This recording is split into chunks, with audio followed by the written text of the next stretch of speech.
Hello everyone, welcome to NS Codes. Today, we're gonna learn about a horrible secret they don't want you to know about, and by they, I mean the cloud service providers. Now, don't get me wrong, I love the cloud. Cloud services are amazing. Anytime we need new servers, we can just spin them up. A couple years ago, I founded a startup, and silly me, I bought a whole bunch of rack mount servers, put them in the spare bedroom, and ran up a fortune in electric power bills. The sucker was so loud, I couldn't even sleep. I had to get rid of it. Now that we have the cloud, that's a thing of the past. With that said, there are some challenges with the cloud, and I want to demonstrate to you, dear viewer, some challenges you're going to face. What I did, I created two AWS Lambda methods. If you're not familiar with AWS Lambda, it's basically serverless cloud. It's that really cool buzzword that we all love. You can take code, put it on the cloud, and you don't have to worry about it, you just execute.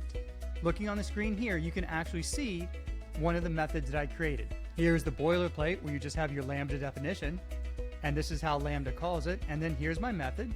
All I'm gonna do is sort an array. That's it. All this Lambda cloud method does is sort an array. You pass in an array via a post REST service call, and it would return the sorted array. That's pretty simple, right?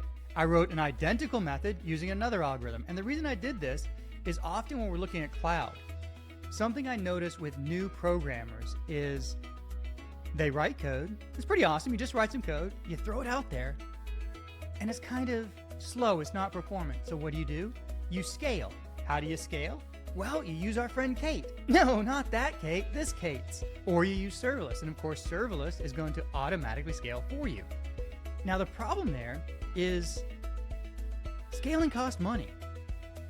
And money, I don't know about you, but I don't have unlimited cash. Money's not free. And we have to understand just what's going on. We have to know what our code's doing. And if our code's slow, that doesn't mean we just scale. We might need to scale, but maybe we need to evaluate our code. And the reason I bring this up is lately I've been doing a lot of code reviews, and I'm looking at code, and it's garbage code. No offense, we've all written garbage code, and the clients are spending hundreds of thousands of dollars on the cloud. That's right, hundreds of thousands of dollars. And I think to myself, if you could just spend a little bit of software engineering, a little bit of background in computer science, perhaps you'd spend less money. Now, let me show you what I'm talking about, because just this talking head nonsense is just talking head nonsense. And so I'm actually going to overlay while we're doing this some of the tests while we're running. But now I'm actually going to show you the statistics of these tests. So I ran 1, 2, 3, 4, 5, 6, 7, 8, 9, 10 tests.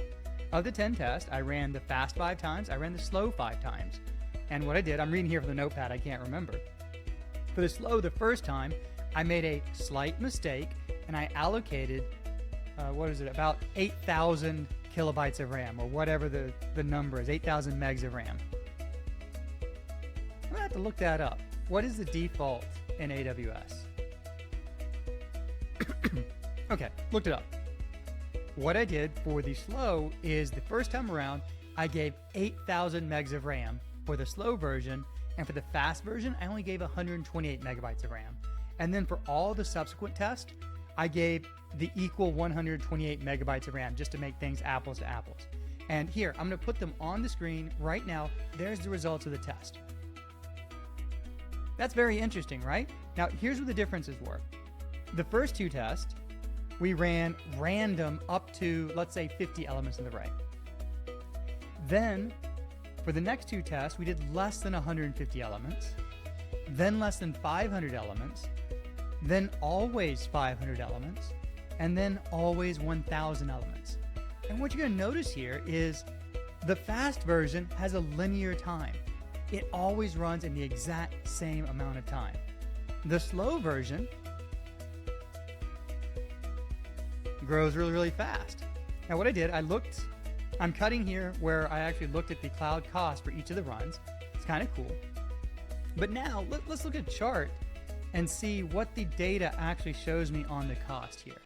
And I plotted it out. Let's pretend the cost per 1,000 for each, we have a cost per 1,000 for each of the methods, where, it's random, less than 150, less than 500, 500 or 1,000 elements in the array to be sorted. and I plotted them out to see what our cost would be for this one method over the course of the year. And we can see here the slow algorithm with 1,000 units would literally cost $700,000 for 1 year on the cloud. Yeah, that's right. That's an absolute fortune just for one method. And now you look at the fast version. It is still kind of pricey, and these are a lot of calls, but 75 grand for an entire year. That's not nearly as much money. My math might be off by an order of magnitude. I didn't really check the spreadsheet, but it's pretty close. I'm estimating based on 1 million calls per day, which is quite a lot of function calls. So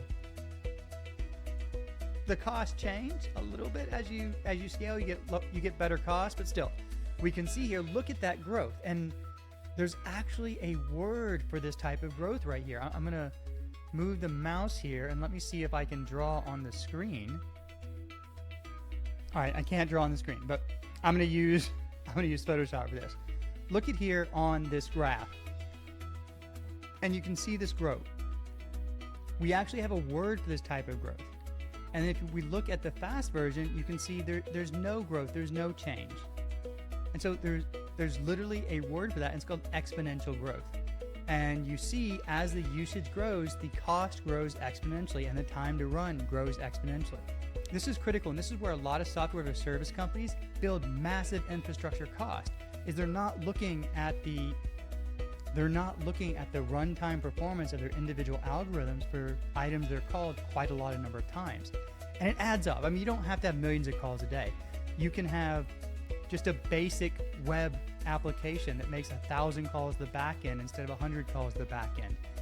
And if you're not performant, you're gonna have incredible cost. And I've talked quite a lot, but I'm just gonna highlight this code. And I want you to think for just a moment. We'll take a full moment to think, what's wrong with this sort algorithm? Go ahead. I mean, if you have a bachelor's degree in computer science, you're going to know the answer. If you've really researched computer science, you're going to know the answer.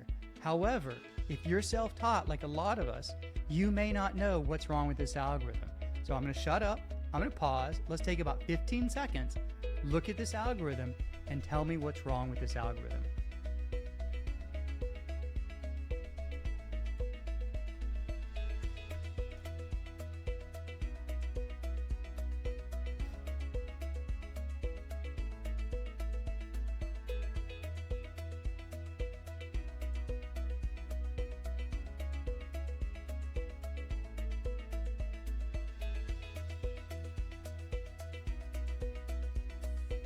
Okay, did you guess it? Maybe not. This algorithm has a time complexity of n squared. Here's the graph for an n squared time complexity algorithm. Now, I'm going to show you the other algorithm that I used. You can probably see immediately in the name of my definitions here that this algorithm is quicksort. And quicksort has, n log to the n time complexity, which is a much better time complexity for our algorithms. Now, I've heard this argument before, Ennis, we never write our own sorting algorithms. Well, number one, you're wrong. I have written my own sorting algorithms for special purposes. But number two, it's so hard to come up with a simple example to show the internet. So don't pick apart the fact that I picked a very simple example that we're not going to use in the real world. Look at the fact that you can look at your other code that aren't these common algorithms, and you can do this sort of analysis and see that you're spending a lot of unnecessary time. And it very quickly becomes more expensive than developer time. We just saw $700,000. That's what, 3, 4, 5 developers, depending on how much you're paying? That's quite a lot. And if we just step back, do some code reviews, do some basic performance analysis, and I have profilers in Visual Studio. I can profile my code and look for hotspots and rewrite algorithms and lower the memory usage. Now, those are easy things to do. And if we do those as part of our process, save millions of dollars in our cloud. Now, here's the secret that cloud companies don't want you to know. The cloud has made scaling so easy that when a developer comes on a speed problem, the first answer isn't looking at his or her code. The first answer is scaling. And that's not how we're supposed to do things. We write good code, we write relatively efficient code, we test our code, we benchmark our code, and then we push our code into production and we see how our code is used in production. And then if we have a production issue, we don't automatically click scale. No, what we do is we look at the code and see if there's a faster, better way. We don't just turn on cloud native, we don't just turn on auto scaling. We look at the code first, and we're gonna save a fortune. Questions, comments, put them below.